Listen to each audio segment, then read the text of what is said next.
순애보적인 사랑을 우러러봤고 저는 그것이 너무나 당연한 만큼 아내만을 보면서 살았습니다. 슬아의 자식들도 넷이나 볼 만큼 금슬이 좋았던 저희는 노년에 와서 그게 더 빛을 발했어요. 서로 존중하고 배려하는 정말 이상적인 부부였죠. 아내가 병으로 쓰러지기 전까진 자웅동체라고 할 만큼 우리는 한 몸이었고 모든 일상을 같이 했습니다. 그런 거 보면 다 제 짝은 있었던 법이에요. 저는 2번의 결혼 생활을 했지만 행복하기만 했던 2번째 결혼 생활과는 달리 불행의 연속이었습니다. 첫 번째 아내와는 부모님의 소개로 만난 사람이었어요. 20대에 3살 더 어린 전처와 만났는데 괜찮은 사람이긴 하지만 확 와닿지는 않더라고요. 하지만 전처가 워낙 집안이 좋고 잘 사는 무남 동녀 외동딸인지라 저희 부모님은 가진 것 하나 보고 눈이 머셨던지 제게 결혼하라고 일단 밀어붙이고 보았습니다. 결혼이 별건 줄 아니? 그냥 이 여자 저 여자 봐도 걔만한 애가 대체 어디 있다니. 부모님 재산 물려받을 것 많겠다. 애 사람 됨됨이도 똑부러지고 예쁘겠다. 나는 네가 그 애랑 잘 돼서 좋은 가정 꾸리며 살았으면 좋겠다 라고 말씀하시는데 이미 전처 아버지와 저희 아버지께서는 서로 사업상 이익이 맞아 잘 알던 사이였고 어머니끼리도 덩달아 친한 사이였던지라 저와 전처 사이를 일단 밀어붙이고 본 것 같았습니다. 전처는 저보다 3살 연상이었는데 그 집에서는 딸 하나 있는 거 얼른 시집 보내려고 전전긍긍하던 찰나였어요. 지금에야 결혼하면 어린 축에 속하지만 당시 30을 가깝게 보고 있던 전처는 노처녀였던 거였죠. 이리저리 재다가 혼기 막바지에 임박해서 저를 만난 것이었습니다. 저 역시 워낙 숫기도 없고 사람 만나는 게 어려워 변변한 교제 한번 보태봤는데 사실 사람은 괜찮다 쳐도 연상은 좀 그래서 망설이고 있었지요. 그래도 부모님이 이리도 밀어붙이니 마음을 열고 보게 되더라고요. 결국은 사람 자체는 그렇게 싫은 건 또 아니었던지라 전처나 저나 부모님에게 떠밀려 결혼하게 되었습니다. 결혼은 했지만 생활은 순탄치 않았어요. 연상인 전처가 어려워 존대를 했는데 전처 역시 제게 남편인지라 존대를 하며 우리는 형식적인 대화만 해갔습니다. 밥 먹었어요? 네, 부모님 전화 오셨는데 알려줘야 할 것 같아서요. 연락드려 볼게요. 전 제 방 가서 들어가 잘게요. 네, 쉬어요. 이런 대화가 다였습니다. 말이 많은 편이 아니었던지라 항상 조용했고 성향도 너무나 달랐으며 개인적인 생활에 집중하면서 점점 사이는 멀어져만 갔습니다. 그나마 신혼여행 때 혼인문 베이비가 찾아와 주었는데 워낙 전처가 태기를 가진 상태에서 힘들어하고 입덧도 워낙 심해서 각방까지 쓰는 바람에 우리는 달달해야 할 신혼생활조차 몸이 건조했습니다. 전처는 딸을 낳은 후 육아에만 집중했고 산후 우울증까지 겹쳤는지 많이 힘들어했습니다. 그때는 애 낳는 여자는 당연히 그러려니 했던 시절이라 따뜻한 말 한마디 할 줄 모르던 저는 제 일에 충실하며 돈만 벌어다 주면 되는 줄 알았어요. 아내 역시 그맘때쯤 제게 지쳐가고 힘들어했던 것 같습니다. 웬만하면 3살 배기 딸아이를 봐서라도 형식상 부부로라도 사는 게 맞겠다 싶었지만 우리가 딱 하나 뜻이 맞는 게 있다면 둘 다 아이보단 내 인생이 소중하다는 것이었죠. 아내와 저랑 한마음 한뜻으로 내뱉었습니다. 우리 이혼해요. 좋아요. 그래서 합의 이혼했습니다. 누가 먼저랄 것도 없이 자연스럽게 법원을 향했고 아이는 좀 더 가진 게 많은 아내가 키우기로 했죠. 그 무렵 아내는 만나는 사람이 재미있게 보였는데 저랑 이혼하고 바로 그 사람이랑 재혼을 하는 바람에 먼 땅 미국으로 가게 되었습니다. 덕분에 아이 아빠로서 면접 교섭권이 있었는데도 딸 아이를 볼 수가 없었어요. 뭐 가까이 있었어도 아내 만나기 뭐해서 안 봤을 것 같기도 했죠. 제게 절절한 부성애가 있는 것도 아니었거든요. 그렇게 제 결혼 생활은 마무리 지어졌고 부모님들은 본인들 탓에 제 결혼 생활이 끝났다고 자각하고 있었던 건지 더 이상 제게 재혼할 것을 권유하지도 않았습니다. 혼자 있어서 느껴지는 외로움이 결혼한 후 느끼는 외로움보다 나았습니다. 허무하지는 않았거든요. 그로부터 이혼한 후 4년 정도 지났을 때 어느 정도 돌싱 생활에 적응했을 무렵 저는 우연찮게 직장에서 만난 신입사원을 보게 되었습니다. 상큼하고 예쁜 발랄한 매력이 눈이 부셨던 그녀를 본 순간 제게 처음으로 설렘을 주었고 반한다는 것이 뭔지 알게 해주었죠. 일적으로 도와주다가 저는 그녀와 정이 붙었고 여전히 숫기 없었던 성격인 제게 보다 못해 그녀가 먼저 데이트 신청을 해왔습니다. 혹시 괜찮으시면 저랑 식사 같이 하시겠어요? 이제껏 제일 도와주시느라 고생 많으셨는데 대접하고 싶어요. 라고 말했고 저는 그녀에게 운명의 종소리를 느꼈습니다. 우리는 기본 성향이 잘 맞았어요. 안 맞는 건 맞추는 재미도 있었습니다. 처음으로 알콩달콩 사랑에 빠진다는 것이 뭔지를 알게 됐고 이제 내 인생에 그녀가 없으면 안 된다고 비로소 깨달았을 때 저는 그녀와의 결혼을 위해 청혼했습니다. 나와 결혼해 줄래? 우리 평생 행복하게 잘 살자. 제가 어설프게나마 남들 다 아는 이벤트를 따라하며 청혼을 하자 그녀는 눈물을 한가득 머금고 제 청혼을 받아들여 줬습니다. 아내는 제가 이혼남이기에 반대하는 부모님을 어떻게든 설득시켜 저와 기어이 결혼을 꼬린시켰고 금슬이 유달리 좋아 슬아의 자식을 넷이나 보게 될 줄은 몰랐습니다. 아내와 저는 항상 사랑의 믿음을 확인하고서 살았죠. 하지만 그때 제 행복을 가로막는 먹구름이 잠시나마 앞을 가렸습니다. 여보세요? 오랜만이에요. 화영이 아빠 맞죠? 바로 몇 년 전 이혼한 전처의 연락이었습니다. 미국에서 재혼에 잘 산다고만 들었는데 웬일로 제게 전화를 한 건지 의아했습니다. 제 전화번호는 어떻게 알았는지 몇 년 동안 생사조차 확인 안 했던 사람이 무슨 일이 그토록 급했는지 요금 비싼 국제전화로 온 것이었습니다. 저는 당시 셋째 아이를 임신한 아내의 눈치를 보며 전화를 받았습니다. 무슨 일입니까? 우리 화영이가 많이 아파요. 지금은 당신밖에 도움을 요청할 데가 없네요.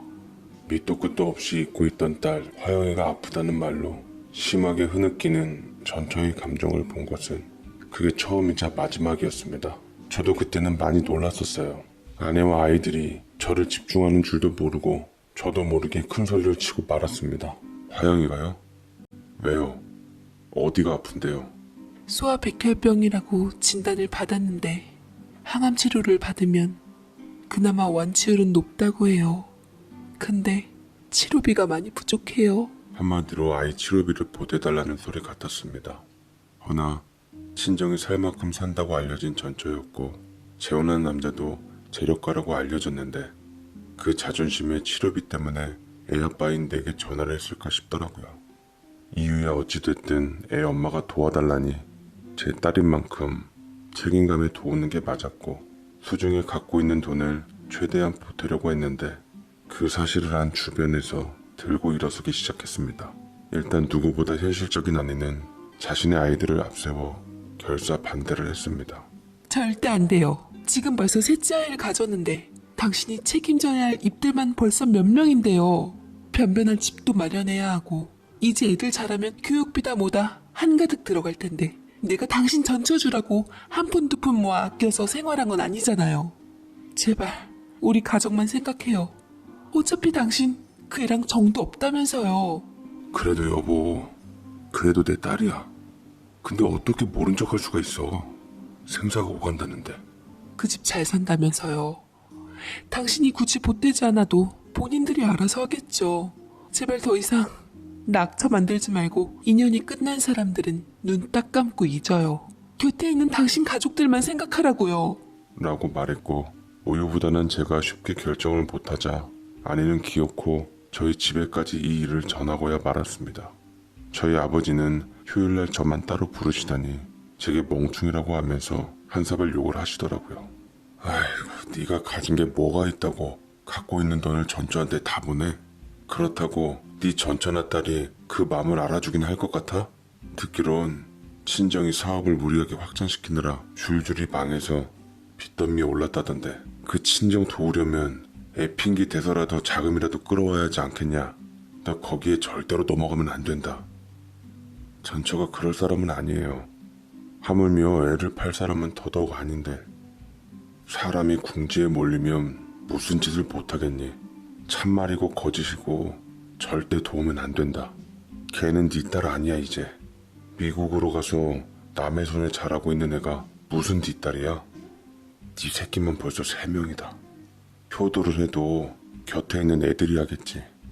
곁에 살지도 않았던 외국물 먹은 딸이 널 도와주기나 할 것 같아?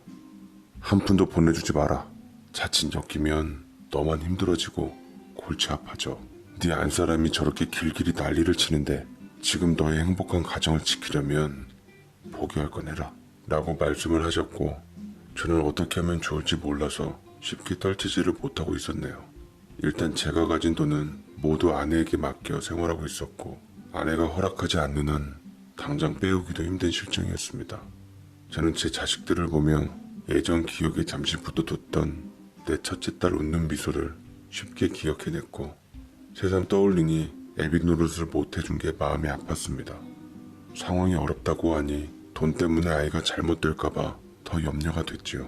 생각도 못해 몇 날 며칠을 고민하다가 최소한의 사람의 도리를 지키고자 친구들한테 1,000만 원 정도를 빌려 전처한테 보내주었습니다. 제가 마련할 수 있는 최대한의 돈이었어요. 전처는 고맙다는 마지막 말을 전했지만 제가 할 수 있는 말은 이게 해줄 수 있는 전부다. 내 소중한 가정을 지키고 싶으니 다신 연락 주지 않았으면 좋겠다. 이런 말 뿐이었습니다. 그래도 아버지로서 제 성의는 보였으니 전처의 딸이나 더 이상 제 인생에 걸림돌이 안 되길 바랬죠. 하지만 나중에 1,000만 원을 빌린 것으로 인해 들통이 나버려 이혼의 위기까지 가게 되면서 전 딸을 도와준 것을 후회하게 되었습니다. 이것 때문에 전처와 두고두고 응어리가 져버려서 신뢰를 잃어버리고 말았죠. 다신 전처랑 그 딸을 내 맘에 두지 않겠다고 내 아내는 오직 당신뿐이고 자식도 우리 아이들이 전부라며 다짐하고 싹싹 빌었습니다. 전처와 딸을 다신 보지도 찾지도 않겠다 했습니다. 실제로 그 이후로 전처와 연락이나 만남은 전혀 이루어지지 않았으니 정말로 없었던 것처럼 그렇게 잊고 살게 되었어요. 아내는 어느 정도 마음을 가다듬자 제게 일이 당부하더군요. 물론 그 아이는 당신 딸이 맞으니 도덕적으론 어느 정도 책임이 있는 게 맞아요. 하지만 그걸로 당신이 전처랑 연락하는 것도 싫고 금전적으로 부담을 줘서 우리에게 피해가 오는 것도 싫어요. 이래서 어른들이 애딸린 이혼남하고는 결혼하지 말라고 했나 싶네요. 아무튼 난 절대 그런 거 용납 못하니까 당신이 앞으로 노선 정리 확실하게 해요. 라고 했고 저는 아내의 신뢰를 얻기 위해서 무조건 아내 뜻대로 하겠다 약속했습니다. 통장도 카드도 집 명의까지 모두 뺏기고 평생 가정을 위해 최선을 다하며 돈 벌어 살았던 덕에 아내도 제 노력에 점차 마음을 여는 듯 했고 다시 처음처럼 잘 살고자 하며 이후 천만다행히 노년까지 별다른 갈등 없이 지냈습니다. 그런데 말입니다. 수십 년이 흐르면서 자식들 장성하고 대학 보내고 결혼까지 시켜 손주 손녀 태어나 재롱 보며 눈 감는 날까지 행복하기만 할 줄 알았던 제게 가슴 아픈 일이 생겨버리고 말았습니다. 바로 그토록 사랑했던 제 아내가 치매로 쓰러져 버리고 만 것이었죠. 뇌혈관이 막혀 중풍과 치매기가 동시에 찾아온 제 아내는 몸이 굳어져 가고 정신이 아득해지면서 저도 자식들도 못 알아보기 시작했습니다. 처음에는 우리 가족들 모두 점점 아이가 되어가는 아내를 적응하지 못했지만 사람은 적응의 동물이라고 저는 현실을 빠르게 인정할 수밖에 없었습니다. 그게 아내와 저 스스로를 힘들지 않게 하는 일이라 여겼습니다. 그렇지만 자식들은 그게 힘든 모양이더라고요. 저는 정답게 딸 둘 아들 둘을 낳았는데 어쩜 넷이 그렇게 똑같은지 하나같이 마음은 아파했을지언정 행여 부담이 자기에게 올까봐 무척이나 염려가 되는 모양이었어요. 어느 날 저 빼고 넷이 작당하고 얘기하는 모습을 보았는데 대화 내용은 실로 충격이었습니다. 아우 엄마 어떻게 하면 좋지? 마음 아파서 나 도저히 못 보겠어. 그렇다고 현실적으로 모실 수도 없는 노릇이고. 그렇게 마음이 아프면 누나가 좀 모시던지. 착한 척 아주 오지게 하면서 쏙 빠져나가면 돼? 현실적으로 못 모셔? 어차피 매형 바빠서 잘 들어오지도 못하고 아직 얘도 안 들어섰잖아. 누나 전업주부겠다 못 모실 이유가 없잖아. 그렇게 말하는 오빠가 좀 모시던지. 언니는 병원 다니면서 애기 계획이 있지만 오빠랑 세연이는 딩크족이잖아. 세연이도 전업인데 언니한테 좀 부탁하면 안 돼? 막내, 말이야 바른 말이지. 솔직히 부모님을 자식이 모셔야지. 어떻게 생판 피안 섞인 며느리가 모시냐? 엄마 때문에 진짜 미치겠네. 자식한테 이게 죄 짓는 거지. 듣고 있던 저도 속상했습니다. 사랑으로 부족함 없이 길렀다던 내 새끼들은 부모가 아프자 서로 책임을 떠넘기며 어떻게 처리할까 고민이었고, 자칫 잘못하다간 우리 둘은 버림받을 판국이었죠. 아내는 미련스럽게도 재산 역시 야금야금 저 몰래 자식들한테 퍼줬던지라 우리가 믿을 거라고는 작은 집 한 채랑 연금밖에 없었습니다. 자식 키워봤자 다 소용없다더니 저것들 보고 하는 말이라 생각하며 통탄할 지경이더군요. 그래서 품 안의 자식들이라 했나 봅니다. 저까지 아내를 돌보다 탈이 날까 걱정했던 자식들은 애시당초 아내를 요양원행을 결정했던지 저들끼리 회의한 내용들을 제게 보고하더이다. 아버지, 어머니 요양원에 모시도록 해요. 요양원 요새 예전 같지 않아서 차라리 아버지보단 전문가들에게 맡기는 게 나아요. 아버지까지 탈나시면 저희라고 맘 편하겠어요? 엄마를 사랑하는 마음은 알지만 이럴 땐 고집 부리지 말고 자식 말 들어주는 게 바람직한 일이라고요. 저는 싸늘하게 딸을 보고서 아내를 더욱더 챙겼습니다. 난 네 엄마, 아니 내 아내를 절대로 요양원에 못 보낸다. 뉴스에서 그렇게 자주 요양원에 관련된 이런저런 심각한 문제들을 내보내는데 내가 거기를 어떻게 믿고 내 가족을 맡기겠냐. 나와 네 엄마는 여생을 함께 하기로 했는데 나 편하자고 요양원에 둘 수 없다. 그럼 저희들은 절대로 못 도와드려요. 저희들은 분명히 말씀드렸으니까 어머니에 대한 책임을 저희에게 전가시키지 않는다고 약속하세요. 다 아버지를 위해서인데 왜 저희들 마음을 몰라주세요. 가거라. 니들하고 더 이상 할 말 없으니까. 니들 말 맞다나 나나 니들 엄마 저 세상 가도 니들한테 뒷처리 안 맡기마. 니들 행복하게 잘 먹고 잘 살아라. 저는 그렇게 말을 확 던져버렸습니다. 자식들은 제 말을 기다리기라도 한 듯 저들끼리 짝짝꿍하며 연락을 딱 끊더라고요.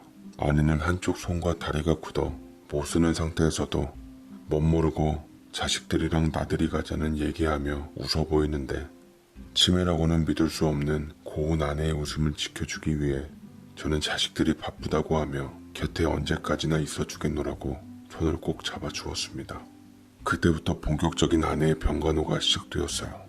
늙은 몸으로 밤을 새며 아내의 수발을 들을 때도 많았습니다.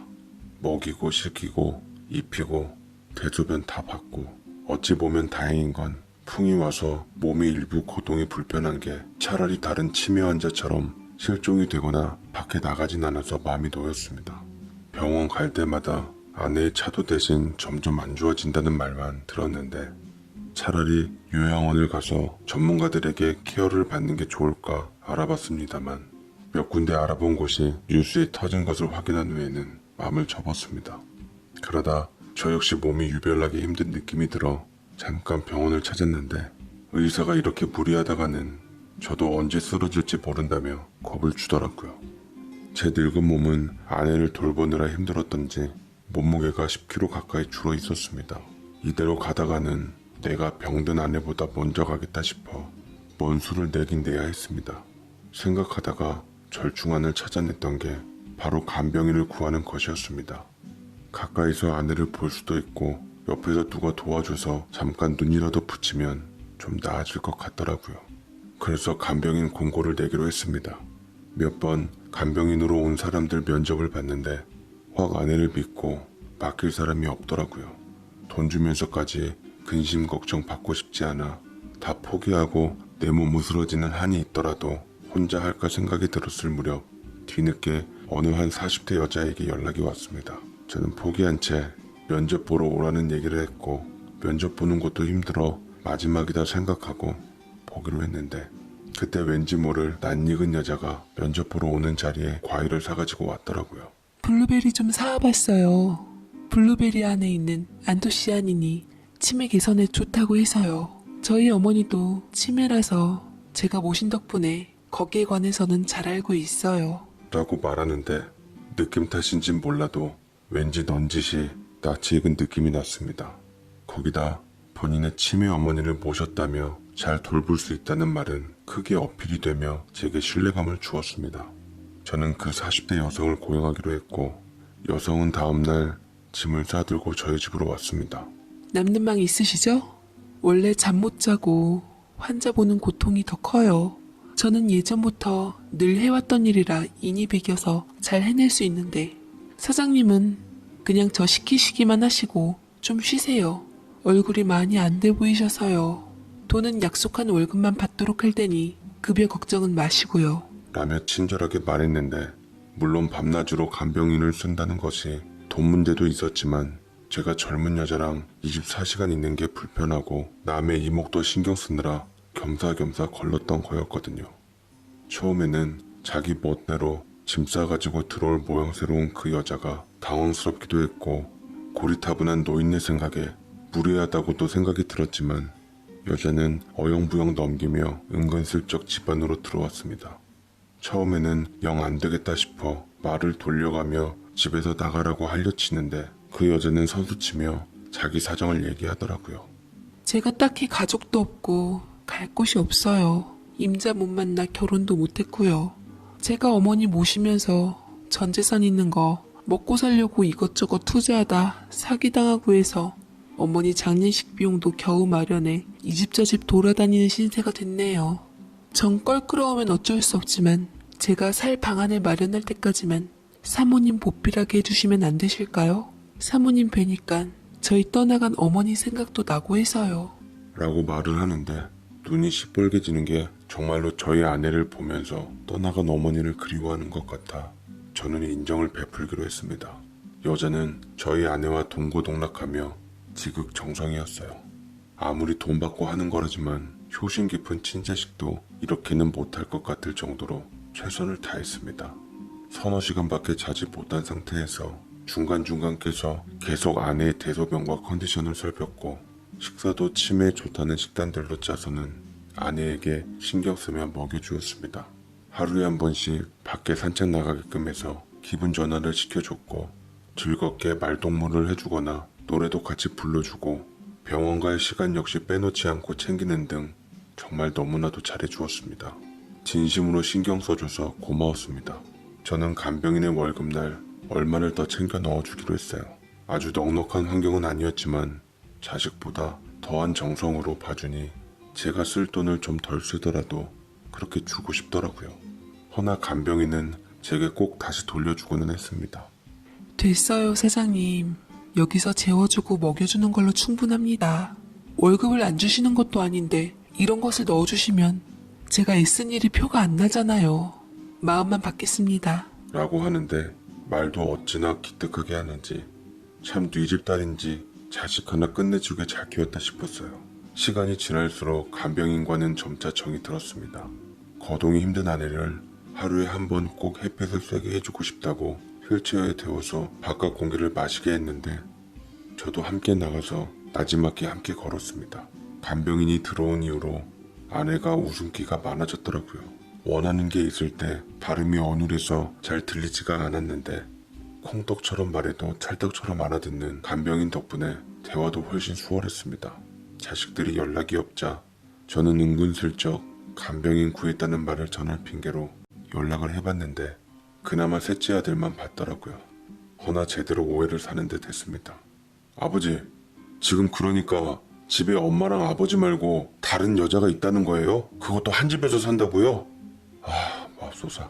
도대체 아버지 무슨 생각이신 거예요? 남들 이목이나 어머니는 전혀 생각 안 하신 거죠? 혹시 어머니 핑계로 딴 생각 가지고 계신 건 아니시죠? 라며 지 구미에 맞는 답정너 같은 질문을 척척해가며 저를 마치 병든 아내를 핑계로 다른 여자나 만나고 다니는 천하의 나쁜 인간으로 보는 것 같아 몹시도 화가 나고 불쾌했습니다. 대체 지 애비를 뭘로 생각하나 싶었고 내가 고작 자식들한테 이런 신뢰밖에 주지 못했나 싶어 정말 화가 나 쓸데없는 소리 말고 당장 끊으라고 했습니다. 그날 밤 부하가 일고 서글퍼서 잠 한숨 자질 못했어요. 잠든 아내의 곁에서 손을 부여잡으며 서러움에 눈물이 나더라고요. 셋째 아들의 말이 귓가에 돌며 억울하기도 하고 생각하면 생각할수록 피가 거꾸로 솟으면서도 주책맞게 슬펐습니다. 어떻게 내 새끼들이 아버지인 나를 믿지 못하고 그런 말도 안 되는 말을 감히 내뱉을 수 있는지 믿겨지지 않더라고요. 아내는 뭣도 모르고 자다가 제 흐느낌을 듣고 슬쩍 눈을 뜨더니 마치 저를 위로하는 듯 덩달아 눈물을 글썽이며 저를 토닥여 주었습니다. 행여 본인 때문에 힘들어서 우는 줄 알까봐 저는 고개를 저었어요. 당신 때문에 내가 힘들어서 우는 게 아니라 그냥 우울한 일이 좀 있어서 그래. 나는 평생 당신만 보고 살아왔는데 그 진심과 믿음을 가까운 사람들한테 주진 못했나 봐.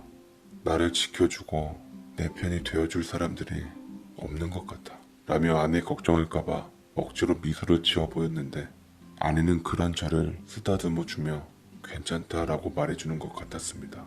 이내 다시 잠이 든 아내를 지키다가 잠이 들었는데 저도 모르게 그 말을 의식했는지 간병인이 들어오지 못하게 문을 꼭 잠그는 바람에 새벽부터 대소변으로 인해 이불이 난리가 났더라고요. 그 고생의 몫은 고스란히 간병인의 차지가 되었습니다. 새벽 몇 시쯤에는 아내의 기저귀를 한 번쯤 갈아줬어야 했는데 내가 그걸 한다는 것을 깜빡 잊고 내 억울함에 대한 자기 연민으로 신경 쓰지를 못했던 거였죠. 찝찝할 아내에게 미안했고 고생할 간병인에게도 미안했습니다. 그러자 두 여자는 제게 한결같이 괜찮다 하며 너그럽게 이해해줬어요. 뒷정리를 다 하고 나자 부엌에서 고소한 냄새가 나더니 이내 도시락을 싸놓고서 소풍을 가자고 하더라고요. 이런 날은 산책 겸 소풍을 나가줘야 해요. 제가 먹을 김밥 잔뜩 만들어놨으니까 얼른 사모님과 함께 같이 나가요. 라고 했고 저는 괜히 아들의 말을 의식하고선 동네 사람들에게 이상한 눈초리나 받을까 싶어 손을 내저었지만 간병인과 아내가 저를 잡아 끌어 어쩔 수 없이 나가게 되었습니다. 그날은 일찍이 나와 산책을 하다 적당한 곳에 돗자리를 펴서 간병인이 싸온 김밥으로 요기를 했는데 일상생활에서 요리 솜씨가 좋은 것에 비해 김밥 많은 건 여기저기 터져 어설펐습니다. 아니 간병인 선생님은 다른 요리는 잘하시면서 왜 이렇게 김밥을 못 말아요? 이럴 거면 사서 먹는 게 낫지. 뭘 그렇게 고생스럽게 말았어요. 특히나 오늘은 하는 일도 많았을 텐데. 라면서 얘기하니 간병인은 아내의 입에 김밥을 넣어주면서 자기 입으로 하나 들어가 오물거리고는 되받아쳤습니다. 맛만 좋으면 됐죠 뭐. 파는 김밥이 아무리 예뻐도 어수룩한 집김밥 맛을 못 따라가더라고요. 예쁘게는 못 사도 맛있게 싸면 되는 거 아니겠어요? 제가 어렸을 적에 미국물 좀 먹어서 저희 엄마랑 다시 한국에 온 후 김밥 처음 먹어봤어요. 뜻밖의 얘기였습니다. 미국에서 교육받았으면 앵간히 사는 집이었고 교육도 잘 받았을 텐데 왜 지금 무일푼으로 남의 집살이하며 간병인을 할까 싶더라고요. 그래? 어렸을 적에 미국에서 살았구만. 학업 때문에 미국에서 살았나? 아니면 부모님 직업 때문에? 대수롭지 않게 물었는데 간병인은 일순간 표정이 어두워지더니 이내 젓가락을 내려놓더라고요. 처음으로 나지막히 자신의 이야기를 해주기 시작했습니다.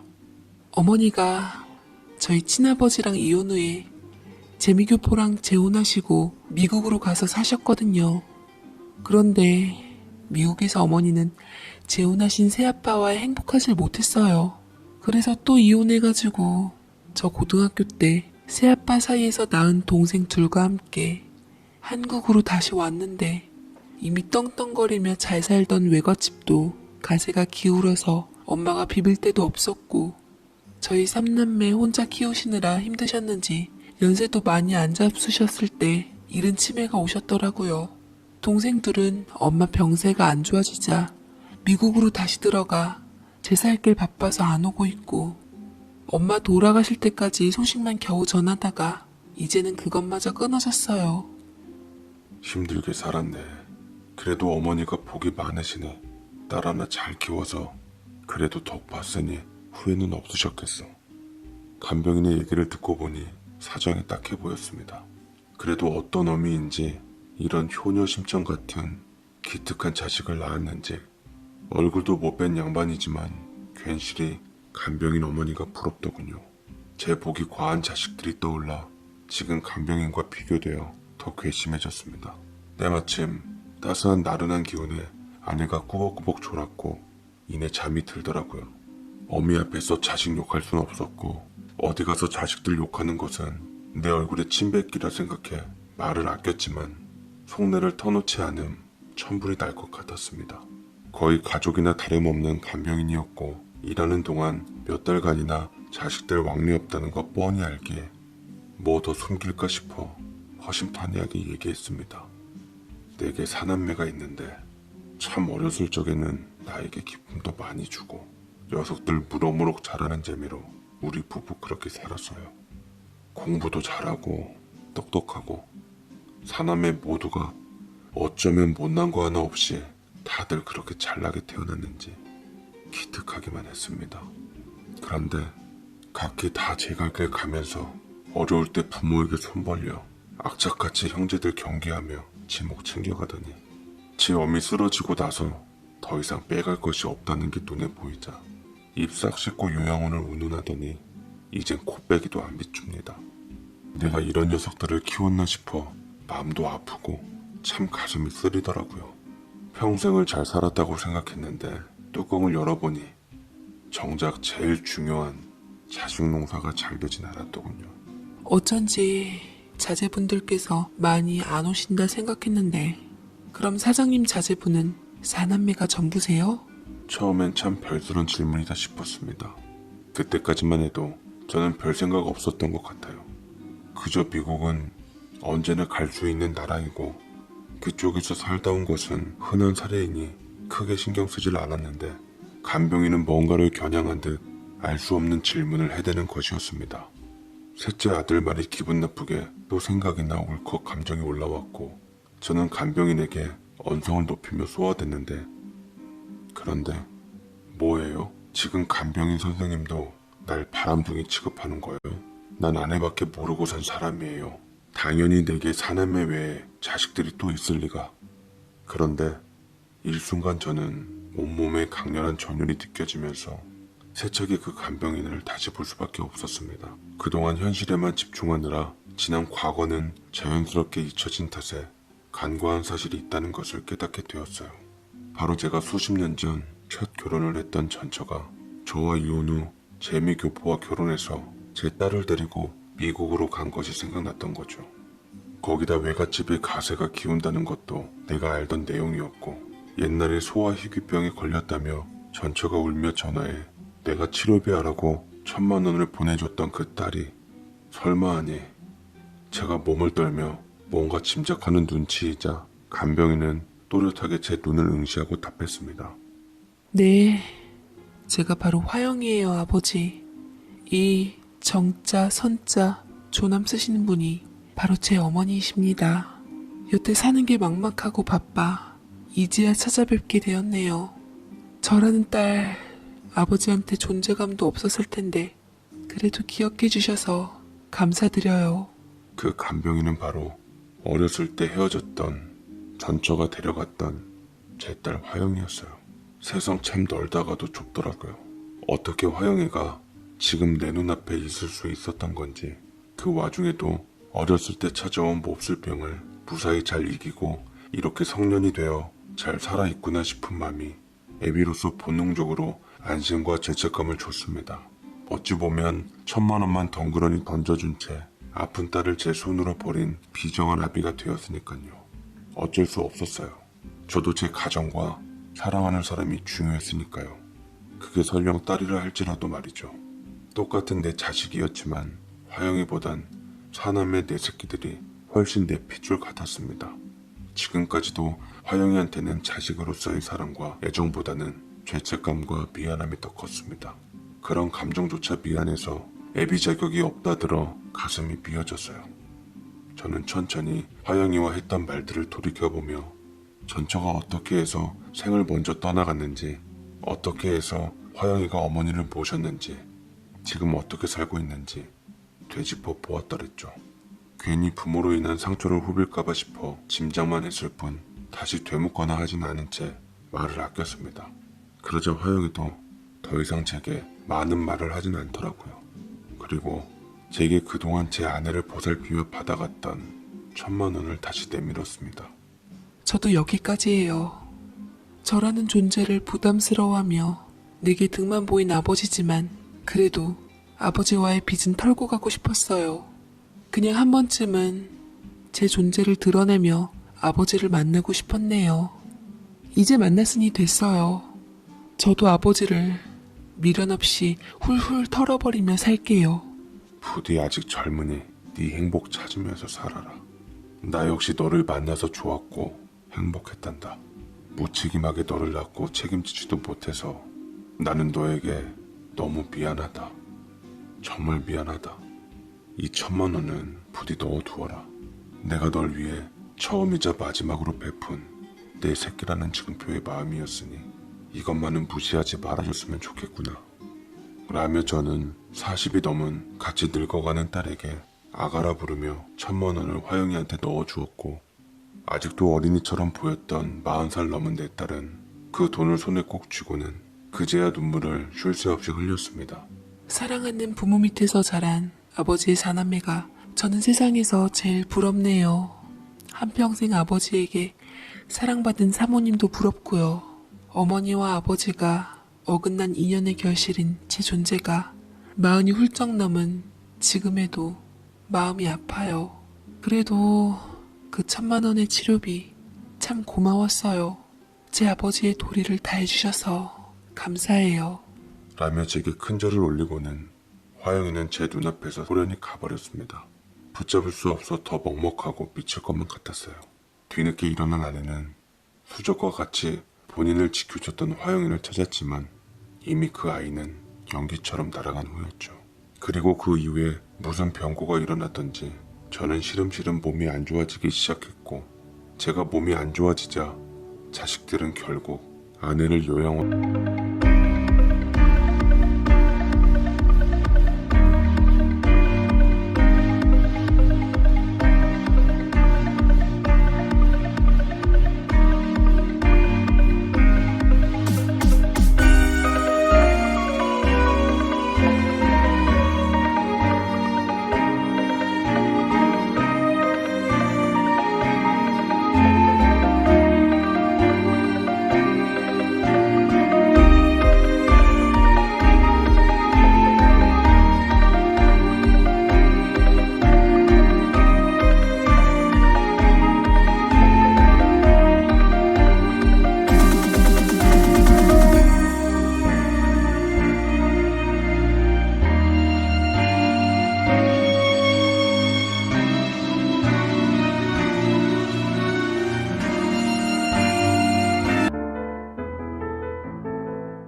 보내버렸습니다. 제가 자주 아내를 찾았음에도 불구하고 아내는 요양원에서 나오고 싶어 하다가 끝내는 머지않아 눈을 감고 말았습니다. 지 엄마 장례식이 되어서야 자식들은 마지막으로 찾더라고요. 그리고 저도 지네들 맘 편하자고 요양원에 모시자는 얘기가 나왔지만 저는 아직 정신도 온전하고 거동도 불편하지 않으니 니들 도움 없이도 잘 살아나가겠다며 혼자 살겠다고 했습니다. 자식들은 고집을 피운 제가 얼마나 혼자서 잘 사나 벼르고 있는 것 같더라고요. 작은 아파트에서 혼자 외롭게 살아도 답답한 요양원보단 좋겠다 싶어 밥도 잘 먹고 운동도 잘하며 열심히 살던 찰나 어느 날 계속 비어있던 옆집에 이사온 사람을 보게 되었습니다. 분주하게 움직이던 여자는 무척이나 나와 전철을 닮은 낯익은 노처녀라 가슴이 철렁했습니다. 제가 어버버 정신을 못 차리고 있자 때마침 이사떡을 같이 먹자고 절 잡아 끄는데 얼떨결에 저는 그 여자의 집에서 함께 먹는 호사를 누리게 되었습니다. 네, 그 사람은 바로 제 딸인 화영이었지요. 좋은 이웃으로 잘 지내봐요, 할아버지. 나중에 좀 더 친해져서 진정한 이웃사촌이 되면 제가 좋아하는 사람 좀 봐주기도 하고 아버지처럼 조언도 많이 해주세요. 가까운 이웃사촌이 멀리 있는 자식보다 좋다던데 그러실 수 있죠? 라고 말을 하는데 저는 맺혀있던 응어리가 비로소 풀리는 기분이었고 제 피부치인 딸인 화영이와 서로 부둥켜 안고 많은 눈물을 흘리고야 말았습니다. 늙은 애비도 늙은 딸도 목 놓아 우는 진풍경이 펼쳐졌죠.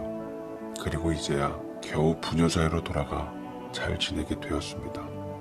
저는 꼬장꼬장한 옛날 노인처럼 더 나이 들기 전에 결혼하라고 얼른 좋은 놈 하나 데려오라 했더니만 영 데려오질 않아 또 걱정이 되었어요. 그렇다고 결혼을 위해서 애정 없는 짝을 맺어주는 건 또 다른